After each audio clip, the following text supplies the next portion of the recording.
Oi gente, tudo bom com vocês? Meu nome é Larissa e esse é o podcast Filme da Semana. Ainda nos conteúdos de retrospectiva de 2025, vocês vão ver um punhado de episódios nessa temática, até porque eu preciso capitalizar um pouco nas coisas que eu consumi no ano passado, né? Mas hoje o episódio vai ser sobre livros, sobre todas as leituras que eu fiz no ano de 2025. Eu vou dar algumas estatísticas rápidas agora no começo e depois, no resto do episódio, eu vou falar rapidamente de todos esses livros como um ranking. E esse ranking também tem categorias separadas, então é como se fosse uma tier list. Ah, Larissa, por que você não faz um vídeo? Porque dá muito trabalho. E assim, pra vocês terem noção, eu tô gravando esse episódio 6:30 da manhã de uma sexta-feira, um dia antes da publicação desse episódio, que é quando eu consegui vir aqui falar com vocês. Se fosse um vídeo, eu teria que me arrumar, eu teria que arrumar a iluminação, ficar embaixo de iluminação, que nesse calor é insalubre, e editar o vídeo que demora bem mais do que editar áudio, então não tô muito no clima de fazer vídeo não, viu gente? Perdão aí pra quem gosta. Eu não ligo muito, eu consumo muito mais conteúdo de áudio, e até os vídeos do YouTube eu vejo só áudio enquanto eu tô fazendo outra coisa. Semana que vem eu vou fazer um episódio com o apanhadão de lançamentos do ano. Ao contrário do ano passado, eu fiz uma pesquisa direito. Então eu acho que vai estar um episódio bem legal. Se você prefere os episódios de cinema, mas tá aqui de qualquer maneira. Então semana que vem vai ter um episódio bem legal. Mas o de hoje também vai ser, então sem mais delongas. Eu li 15 livros em 2025. Eu sei que não é um número uau, perto de muitos criadores literários, mas devo lembrar a todos que eu não sou uma criadora literária, eu sou apenas uma designer que gosta muito de cinema e que gosta muito de ler também, mas o meu tempo é um bocado limitado. Eu já era leitora antes, mas eu voltei a ler mais na época da pandemia, e foi também a época que eu voltei a rastrear as coisas que eu lia e manter estatística e até mesmo falar aqui no podcast. Então, desde que eu voltei a ler, né, desde 2020, esse não é meu pior ano. Teve anos que eu li menos, mas teve anos que eu li mais também, bem mais. Eu acho que meu recorde foi 30 livros no ano, então esse tá na metade.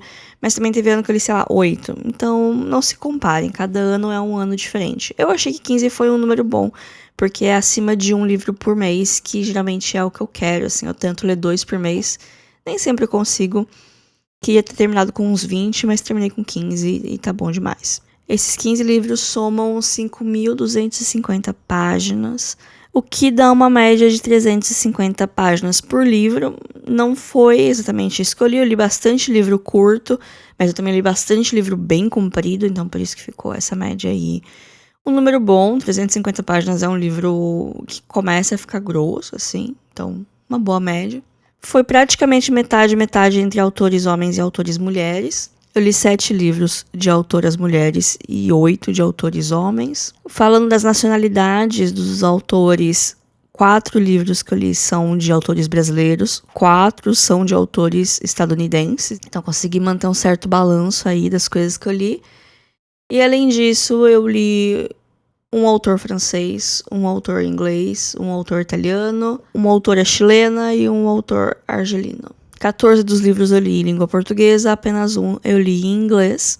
Em questão de gênero, eu li um pouquinho de tudo, mas fantasia e ficção literária acabam sendo os vencedores aqui, com 3 livros cada, mais ou menos.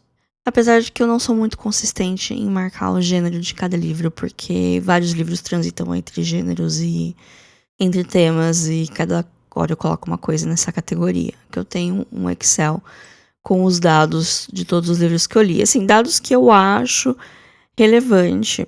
Por exemplo, 13 livros eu li no Kindle e só 2 eu li no livro físico, que eu tenho um livro físico aqui em casa. E a maioria dos livros foram primeiros contatos com autores. Então, eram autores que eu nunca tinha lido, eu tive meu primeiro contato esse ano. E desses 3 que eu já conheci o autor, eu conheci esse ano, que eu li 2 livros da Lígia Fagundes Telles. Então, no primeiro eu considerei que era primeiro contato. No segundo que eu li, um mês depois, eu marquei que não era mais um primeiro contato. E os outros que eu já conhecia é o Terry Pratchett, que eu venho lendo aí pelo menos um livro por ano desde 2013. E a Emily Henry, que eu li alguns anos atrás, um livro dela, e eu sempre gosto de voltar nela quando eu quero ler alguma coisa que vai me deixar ligeiramente obcecada por 2 dias e vai me fazer ler um livro de 300 páginas muito rápido. O ranking eu separei em 4 categorias. E eu vou falar de baixo pra cima. Então, a primeira categoria vai ser pior do ano, que é uma categoria que só tem um livro, porque só teve um livro que eu de fato não gostei de ler esse ano.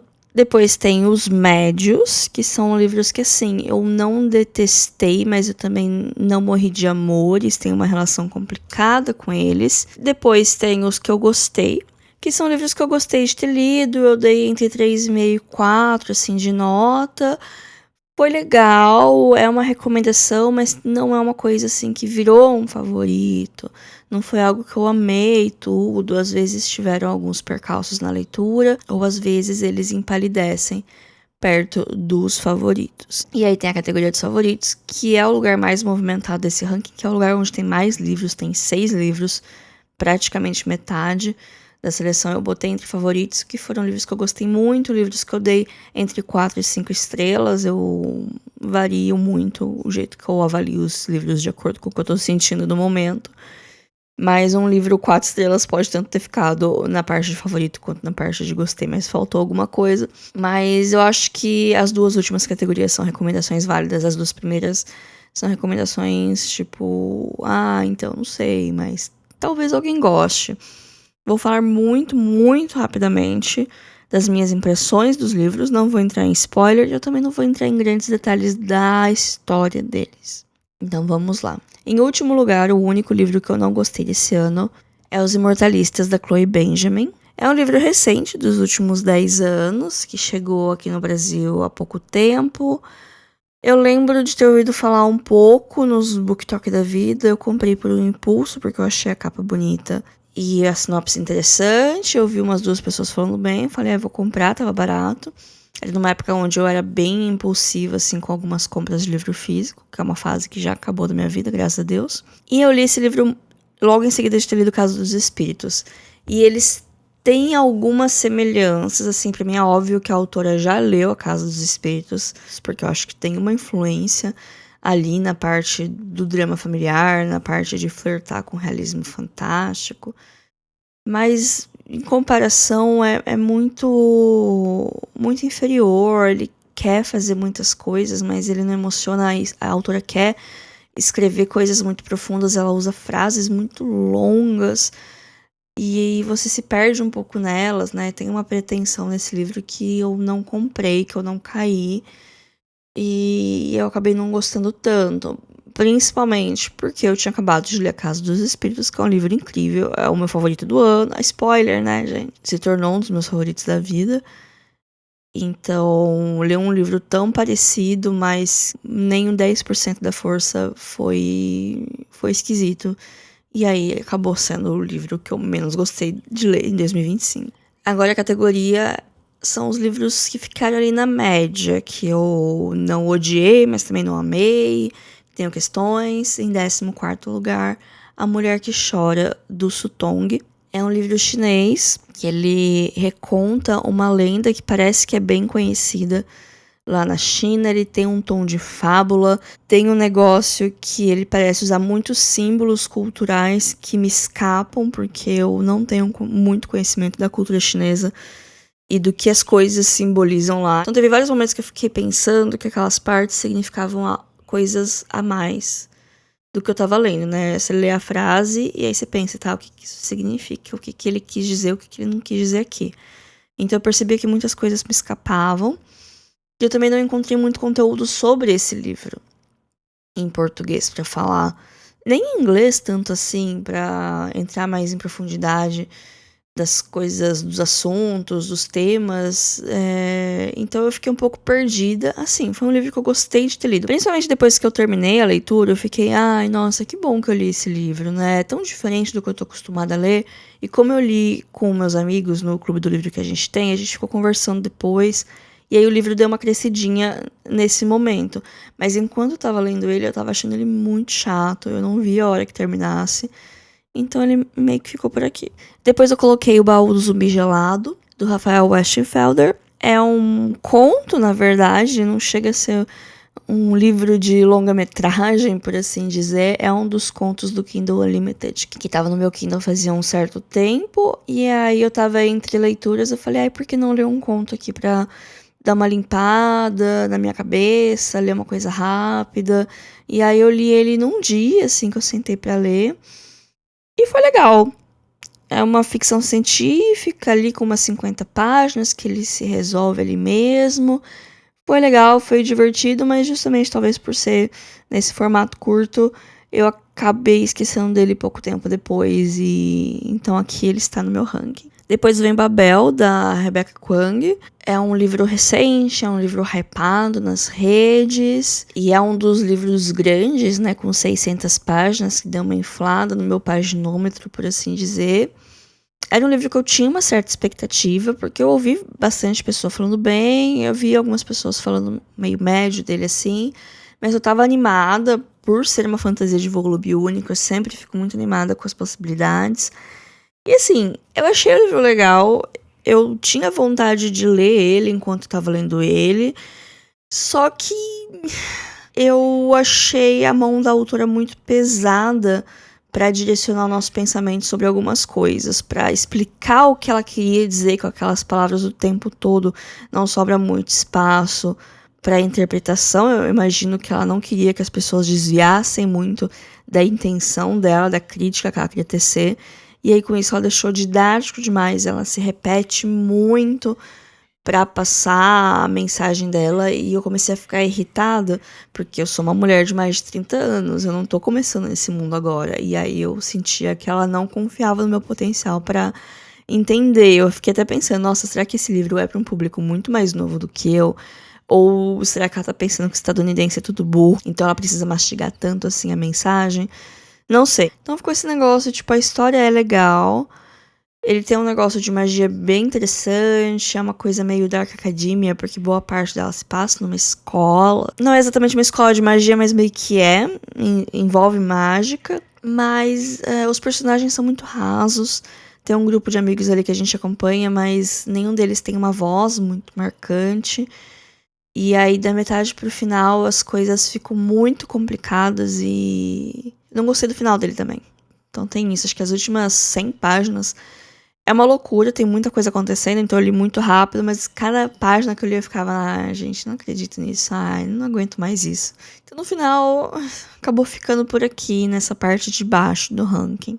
Passado os 4 livros que eu menos gostei de ler esse ano, a gente entra agora na parte dos livros que eu gostei. Foram livros que foram boas leituras, mas eles não entraram na parte de favoritos.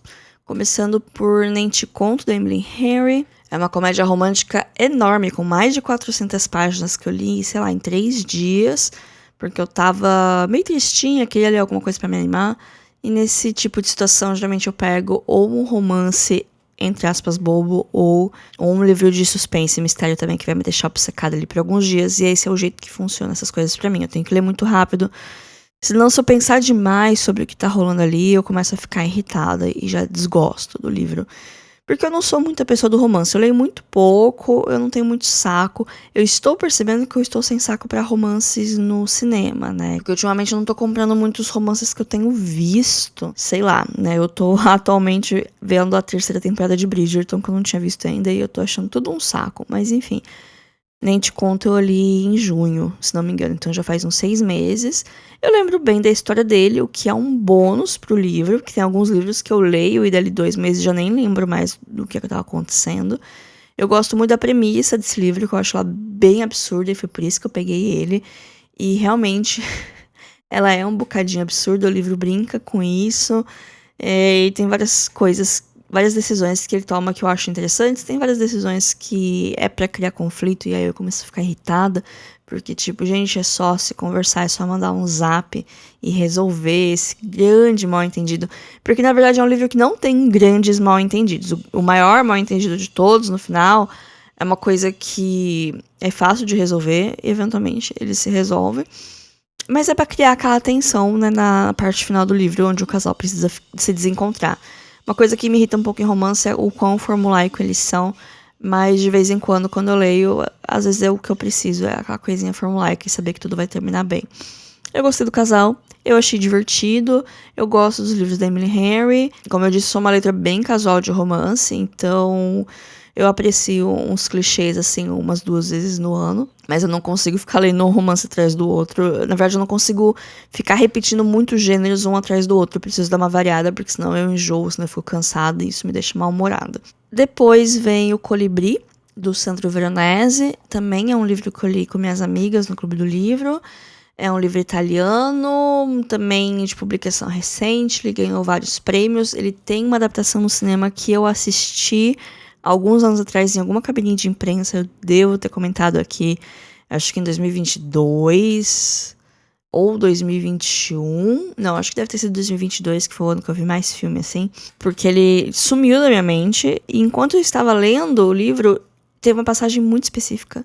Eu falei, nossa, eu já vi algo assim acontecendo antes, e aí eu fui perceber que eu já tinha visto o filme que adapta esse livro. O livro é bem mais interessante que o filme. O filme, eu lembro que eu gostei de algumas coisas, mas eu achei no geral muito arrastado.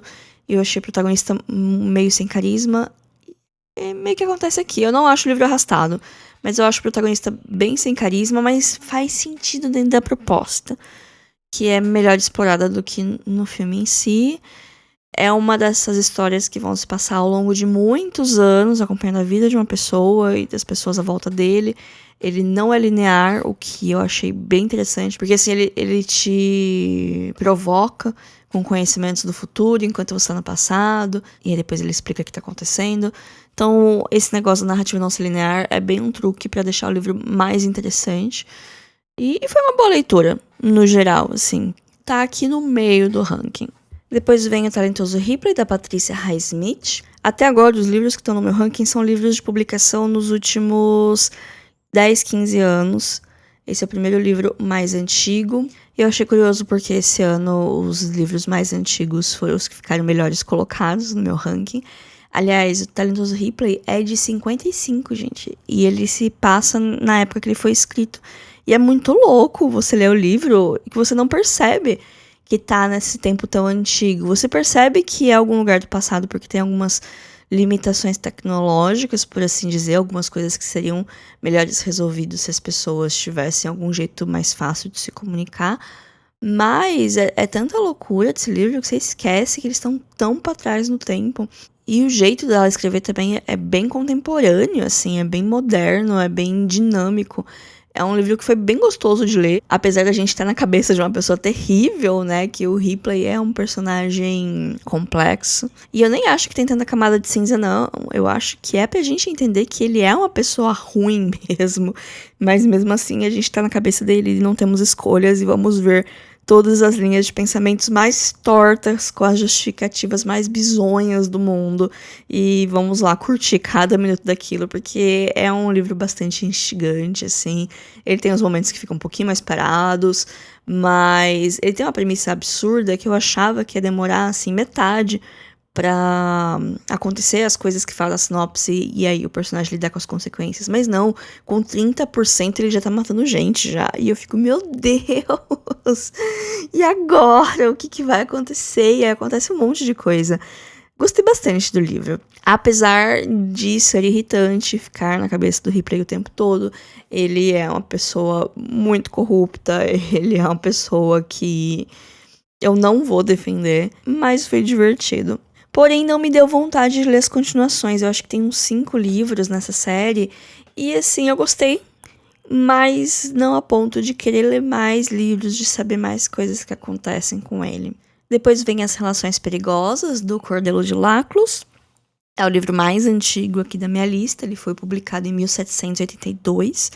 É um livro que eu estava lendo há mais de um ano, que eu comecei como uma leitura coletiva do meu Clube do Livro mais de um ano atrás, foi em 2024, foi no final de 2024. Como eu não consegui ler o livro a tempo da reunião, eu perdi a noção do tempo, assim, perdi o senso de urgência de terminar ele. Eu li um capítulo entre cada livro que eu tava lendo, então demorou um bocado para que eu terminasse, até porque é um livro bem grande, é um livro de mais de 500 páginas, é um livro antigo, ele tem uma linguagem antiga, ele é todo epistolar, então são várias cartas que vários personagens trocam, e tem personagens que são mais interessantes que outros. Toda vez que chegava numa carta de alguns personagens que eu não gostava tanto, eu ficava, ai, que saco, vou ter que ler essa chatice. E quando eu chegava nos personagens que eu gostava, eu me deliciava com cada palavra ali. Porque é uma loucura, tem tanto escândalo vintage aqui. Que assim, eu já sabia que ia ter alguns escândalos, mas eu achava que algumas coisas iam ser um pouco mais veladas do que foram. Assim, é claro que a linguagem é uma linguagem antiga, é uma linguagem de deixar coisas subentendidas, mas tem coisas que são mais ditas, assim, claramente do que eu tava esperando. Então, assim, uma loucura. E foi uma boa leitura. Fiquei muito feliz de ter terminado, porque foi uma grande provação na minha vida. E eu gosto da história dele, principalmente considerando a época que foi escrita, né? Que foi na época da Revolução Francesa, foi uma grande propaganda contra a aristocracia, numa época onde já não estava muito legal ser aristocrata. E é uma história de gente podre, e eu acho sempre bom lembrar, né, que as pessoas são podres desde que o mundo é mundo. Não ter essa visão idealizada do passado, onde as pessoas não eram corrompidas, que isso só veio com a tecnologia e com as morais do nosso século. Depois vem Antes do Baile Verde, um livro de contos da Lígia Fagundes Telles. Eu li esse livro porque ia ter um encontro no Sesc de discussão dele. E como eu já tinha acabado de ler um livro da Lígia que eu tinha gostado bastante, eu falei, ai, por que não, né? Falta 2 semanas pra esse encontro, o livro tem 18 contos, se eu ler um conto por dia eu consigo. E foi isso que eu fiz, e foi a melhor coisa que eu fiz. Ler um conto por dia e ficar pensando nesse conto até chegar o momento de eu ler o próximo foi muito legal, porque no começo eu me senti muito burra, sabe? Porque os contos, todos eles têm finais abruptos. E aí você fica, ué, acabou?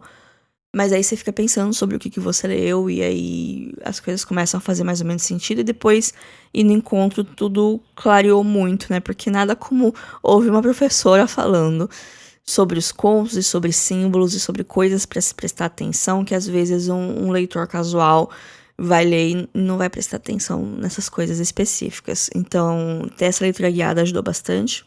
E os contos também, eles são fascinantes, praticamente todos lidam com a morte de alguma maneira. Seja uma morte de verdade, seja uma morte metafórica, seja uma morte do personagem ou de alguém próximo ao personagem. Sempre vai ser um tema recorrente. Tem alguns contos que eu acho que dá pra classificar como terror. Venha Ver o Pôr do Sol, que é um dos contos mais famosos dela. É um conto de terror. E tem outros muito bons também.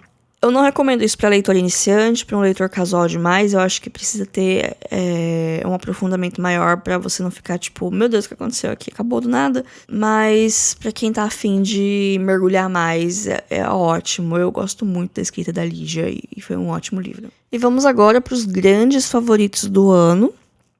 Em sexto lugar, Elantris, do Brandon Sanderson. Foi o último livro que eu terminei esse ano, então eu não falei aqui com vocês nas atualizações de leituras. Na verdade, tem 2 livros aqui nos favoritos que eu ainda não fiz episódio de atualizações de leituras ainda. Esse foi meu primeiro contato com o Brandon Sanderson. É o primeiro livro que ele escreveu. Várias pessoas recomendam começar por ele, né? Até para se acostumar com o estilo do autor e depois ir para coisas mais impactantes ou coisas que precisam de um comprometimento maior, porque tem várias séries longas, de livros muito longos, né? Então, eu acho que eu tô pronta pra começar os Arquivos da Tempestade ou o Mistborn. Não sei ainda pra onde que eu vou, porque eu gostei bastante. Elantris é uma fantasia de volume único, mas mesmo assim é um livro de mais de 600 páginas. Tem 3 pontos de vista ali daquela cidade, daquela situação ali que tá rolando. Na verdade, são 2 cidades. Elantris é uma cidade amaldiçoada, onde acontecem umas coisas lá, e tem a cidade próxima, que é onde acontecem outras coisas. Gostei bastante. Assim, não foi uma coisa que mudou minha vida, não foi um negócio, assim, que me deixava viciada e querendo devorar o livro. Mas eu tinha muita vontade de ler ele. Enquanto eu não estava lendo, eu pensava no que estava acontecendo, eu tinha vontade de voltar, e eu demorei pouco mais de um mês pra ler, então eu li com bastante calma, e eu gostei do que eu vi. Assim, é claro que principalmente no final, onde fica uma loucura, assim, as últimas 100 páginas é uma loucura de coisa acontecendo, tem várias coisas bem convenientes acontecendo, várias alegres coincidências, mas eu gostei, gente, foi divertido, eu me diverti, e ele tá aqui. Em quinto lugar, Ciranda de Pedra, da Lígia Fagundes Telles de novo, foi meu primeiro contato com ela, também foi uma leitura coletiva. Esse livro é uma loucura, porque ele tem duas partes muito diferentes de estilo e de tema e de literatura mesmo. A primeira parte é experimental, é quase um fluxo de consciência, enquanto a segunda vira um grande novelão. O livro foi adaptado para novelas no passado. Eu não cheguei a assistir, mas eu lembro o nome, né? Porque é um nome bem impactante. Eu acho o nome muito bom, Estrela de Pedra. E a justificativa do nome, a explicação, né, para o que é essa Estrela de Pedra é muito boa. A protagonista é muito boa. É uma história dessa menina que ela se sente muito deslocada em todos os lugares que ela vai, principalmente na família dela. E ela sente que tem essas pessoas que estão muito unidas e que não deixam ninguém novo entrar. E ela não tem nenhuma oportunidade de entrar. Ao mesmo tempo que eles são muito fechados neles também, nos dramas deles. Tem Escândalo Vintage, porque também é um livro dos anos 50. E a quantidade de escândalo que tem nesse livro, eu não estava esperando nem um pouco. Foi muito bom. Eu gostei bastante desse livro. Em quarto lugar tem O Estrangeiro, do Albert Camus. É francês, gente, quer dizer, ele é argelino, na verdade, né? Mas é em língua francesa, que eu não tenho intimidade nenhuma. Enfim, também é um livro que eu li agora no final do ano, também é um livro que eu li com o Clube do Livro, então foi bem mais interessante discutir ele depois, porque ele em si é um livro muito curto, é um dos mais curtos do meu ano, com 120 páginas, relativamente rápido, considerando que é um livro dos anos 40, ele tem um fluxo de leitura bem fácil, ele não fica muito querendo fazer uma narrativa muito elaborada, ou fazendo muito frufru, querendo deixar muita coisa no ar. Não, ele é bem direto ao ponto, bem seco, assim, nas descrições dele, mas que faz sentido como personagem. E aí tem essa história que ela ressoa até hoje, por isso que tem adaptação do Estrangeiro até hoje. Acabou de sair uma francesa aí, que eu sei que chegou em alguns cinemas, aqui em Bauru nem chegou, mas eu sei que tá rolando. E é um tema também que ele transita muito em outros lugares, ele influencia outras coisas dessa história, desse homem que nada na vida dele impacta ele, nada muda muito o jeito que ele pensa, até que ele acaba cometendo um crime terrível, sem pensar muito nas consequências, e aí ele é levado a julgamento, e aí a vida dele é posta toda no escrutínio, assim, e aí ele começa a ter um monte de epifania, de coisa, e é um livro difícil de falar, não que ele seja difícil, é um livro fascinante, ele tem muitos temas fascinantes, mas falando assim, de uma maneira rápida, ele não parece tão interessante quanto ele é. Mas é um livro que eu recomendo bastante, assim, até por ser um clássico, ele é muito acessível. Tem bastante coisa pra se discutir, bastante coisa pra pensar também. Um livrinho tão curtinho que diz tanta coisa.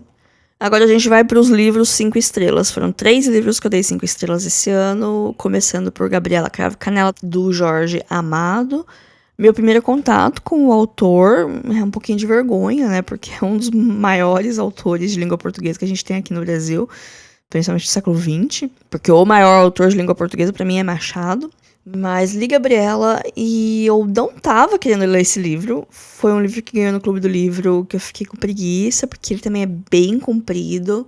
Ele tem mais de 400 páginas e é um livro que você sente, assim, que demora pra ler. Eu demorei um mês pra ler ele e, assim, dava pra sentir que ele estava demorando, mas não porque ele estava chato, porque os capítulos tomavam tempo, eram capítulos longos e onde muita coisa acontece.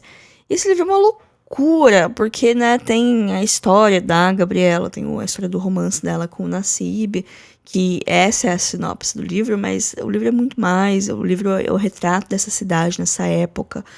É um livro sobre modernidade, sobre industrialização praticamente, sobre mudanças significativas que estavam acontecendo no começo do século XX nos rincões do Brasil.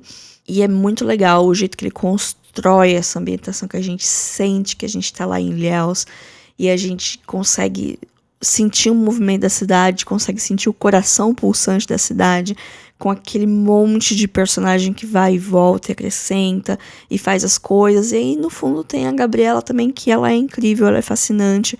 Eu tava com um pouco de medo dela ser uma Maniac Pixie Dream Girl, assim, uma mulher linda, belíssima, que tá lá pra mudar a vida do protagonista. E ela também faz isso, mas ela também tem as vontades dela, também tem as coisas que ela quer. ela é muito diferente de tudo que tá lá, ela é muito diferente do ideal de mulher do começo do século XX. É muito curioso isso, e o livro é muito legal. Toda hora tá acontecendo alguma coisa, as coisas que acontecem são interessantes, deixa a gente pensando em algumas coisas. Ele fala muito do conflito do antigo e do novo, e do que isso significa. É muito, muito bom, e é um grande novelão também, não à toa que já foi adaptado várias vezes pro cinema, pra TV, porque ele tem um elenco de personagens coadjuvantes muito rico e com muito potencial para expansão, numa história mais longa, como uma novela global, por exemplo. Em segundo lugar, Homens de Armas, ou Men at Arms, o único livro que eu li em língua inglesa. É o 15º livro do Discworld, em ordem de lançamento. Eu já li alguns a mais, porque eu li os da Tiffany, eu acho que é meu 17º Discworld, né, que eu tenho lido Discworld pelo menos um por ano desde 2013. Ano passado esse foi o único que eu li, eu queria esse ano ler pelo menos 2, porque eu gosto muito do livro do Discworld. E ao mesmo tempo que é meio cansativo você olhar pra frente e falar, nossa, ainda tem muito livro pra eu ler, porque o total são 40 livros, se não me engano, eu fico muito feliz de ainda ter outros 20 e tantos livros pra eu ler, porque eu gosto tanto do Discworld, e eu acho que eu tô entrando no momento, assim, do pico dele, porque os primeiros são legais, mas você vê que ele tá também construindo esse mundo, meio que galgando o terreno, tentando entender as coisas, como o que funciona mais que outras, até que chega no momento que as coisas vão, e pra mim Homens de Armas é o melhor livro do Discworld que eu li até agora. Ele é muito legal, ele vai falar sobre personagens que a gente já conhece, ele é o segundo livro focado na guarda da cidade. O primeiro foi Guardas, que eu li uns 3 anos atrás, eu não gostei muito, eu achei um pouquinho chato, mas Homem de Armas é incrível, a gente tem todo esse elenco de personagens que já foram apresentados no passado, mas dá pra começar a ler por esse. Se você nunca leu um livro do Discworld, dá pra começar por esse. Ele introduz os personagens novamente, ele lembra quem são aquelas pessoas, e a gente acompanha, né, as figuras da guarda da cidade. No Discworld tem essa grande metrópole que é Ankh-Morpork, que é uma cidade-zona, assim, de clichê de fantasia, essa cidade-zona de RPG, onde a aventura começa, onde acontecem várias coisas. Tem a questão de que o crime é legalizado, porque tem guilda de tudo quanto é tipo de coisa, tanto profissões normais, como açougueiros, artesãos, até a guilda dos ladrões e a guilda dos assassinos e também várias outras guildas. A guilda dos palhaços é muito presente nesse livro, porque ela fica do lado da guilda dos assassinos, que é onde acontece parte da ação. Então isso rende cenas muito engraçadas. É um livro de muito humor. No começo do livro, a guarda da cidade tá com uma campanha de diversidade para melhor representar a cidade onde eles estão, que é uma metrópole borbulhante. O rei lá da cidade, que não é rei, é o Patrício, na verdade, né, o título dele. Essa é uma questão também. O Patrício pede para colocar um anão, um troll e uma mulher na Patrulha da Noite. E aí entram esses 3 personagens, né, representando cada um desses grupos. E aí isso é visto de maneiras diferentes por personagens diferentes. É um livro de 1993, então era um assunto que já parece novo pra gente, mas não é exatamente novo, né? E nesse meio tempo vai ter um mistério, porque o coração do livro é um mistério de um assassino em série que tá solto na cidade matando outros assassinos. E aí isso é uma coisa, porque se um assassinato é conduzido pela guilda dos assassinos, tá tudo certo, tá dentro da lei. Agora, se é um assassino de fora matando as pessoas, aí precisa ser averiguado, porque aí configura crime dentro das leis da cidade. E aí, nesse meio tempo, também o capitão da cidade vai casar, então ele vai se aposentar, então ele tá cheio de dilemas morais. É um personagem fascinante, o Sam Vimes. E tem várias coisas acontecendo. A história se encerra no próprio livro, por mais que ele faça parte de uma coisa maior, que é o Discworld. É uma história bem contida. Ela tem uma vibe muito de mistério pulp, assim. De ser uma coisa meio boba, mas ela tem camadas de profundidade, que é coisa do Terry Pratchett, de fazendo os trabalhos dele. Gostei muito, muito legal, muito viciante. Eu queria ler esse livro o tempo todo, eu pensava muito nele, eu gostei muito dos personagens. E eu mal posso esperar pra ler outros livros da Patrulha da Cidade, porque eu tava muito aflita Porque o primeiro que eu li desses personagens eu não gostei muito. E eu sei que eles são favoritos dos fãs. E aí eu ficava, nossa, tem um monte de livro desse pessoal que eu não curti tanto, mas agora não. Agora eu gosto deles. E eu quero ler mais coisas deles. E por último, meu livro favorito de 2025, que eu já soltei spoiler aqui. Não é segredo nenhum pra quem me acompanha, e por curiosidade foi o primeiro livro que eu li no ano passado, A Casa dos Espíritos, da Isabel Allende. É um livro que ele tem mais de 40 anos, e ele é incrivelmente atual. A autora é chilena, e a vida da autora e da família da autora foi muito impactada pela ditadura chilena, e isso reflete no livro, sem nunca falar onde ele se passa. É um país fictício. O nome do Chile nunca é citado, mas a gente consegue ver que é o Chile por causa dos paralelos históricos, ao mesmo tempo que é um livro que conversa com a América Latina como um todo, enquanto nação marcada por muitas desigualdades e por muitas boas ideias e péssimas execuções, e eventualmente pela ditadura. A parte da ditadura é a parte final do livro, os 30% finais.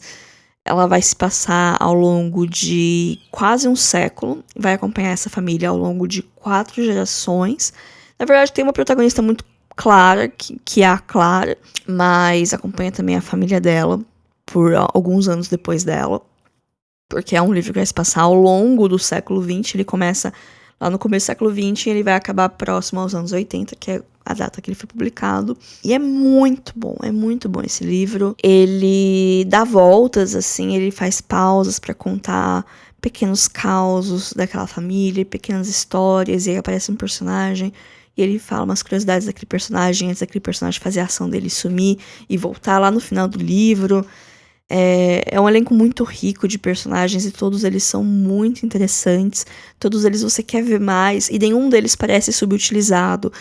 Tem vários personagens que eles literalmente aparecem, é contada uma história sobre eles, eles fazem uma ação ali e depois eles nunca mais voltam. E por mais que você goste desse personagem, você queria ver mais dele, tem outras coisas acontecendo que você não sente que aquele personagem foi gasto à toa, que ele foi subutilizado, que ele foi inútil. Tudo ali faz sentido e tudo ali é gostoso de ler. Eu fiz um episódio recentemente comparando o livro com o filme do Agente Secreto, que eu acho que tem uma vibe parecida, assim, de ter várias pequenas histórias que ajudam a contar uma história maior, que ajudam a fazer um retrato ainda maior, né? A gente começa no micro para ir fazendo uma história maior e uma história onde muitas pessoas podem se ver ou ver coisas semelhantes à sua realidade. A Casa dos Espíritos é um dos livros que eu recomendo com mais intensidade para todo mundo, porque eu acho que é um livro que é mais fácil de gostar por mais pessoas, que ele pode conversar com mais pessoas que leem gêneros diferentes, que nem... Eu gosto muito de Discworld, mas eu sei que é um nicho de leitores extremamente específicos que vão se interessar e um ainda mais específico que vai pegar para ler. Agora, a Casa dos Espíritos eu acho que tem um alcance maior, até por ser publicado aqui no Brasil e ser uma literatura latino-americana que conversa muito com a gente, mas ele é muito gostoso de ler. Ele já tem mais de seus 40 anos, mas o jeito que a Isabel escreve é muito bom. É um livro que eu demorei um bocado para ler, mas porque eu não queria que ele terminasse, eu queria passar mais tempo com aquele pessoal, e eu gostei bastante. Ele tem, é claro, seus momentos mais esquisitos, seus momentos nem tão bons, ele tem um final difícil. A partir do momento que começa a ditadura, ele fica bem mais duro e difícil de ler e descritivo das coisas que acontecem, mas pra mim isso só aumenta a qualidade do livro, por assim dizer. E esses foram os livros que eu li em 2025. Bastante coisa boa, eu acho que eu consegui selecionar bem as leituras. Houveram várias leituras boas, algumas leituras nem tanto. A gente precisa de leituras não tão boas de vez em quando pra ter referência, né? Porque quando a gente acha que tudo é muito bom e tudo é a melhor coisa que a gente já leu, a régua fica esquisita. Não sei, eu não consigo ser assim. Me sigam nas redes, no Instagram é @filme.da.semana, tô no Blue Sky, Lariland, e eu tenho e-mail pra contato que é podcastfilmedasemana@gmail.com. E semana que vem nos vemos novamente, vamos falar dos lançamentos no cinema de 2026, e até lá, fiquem bem e até semana que vem. Tchau, tchau.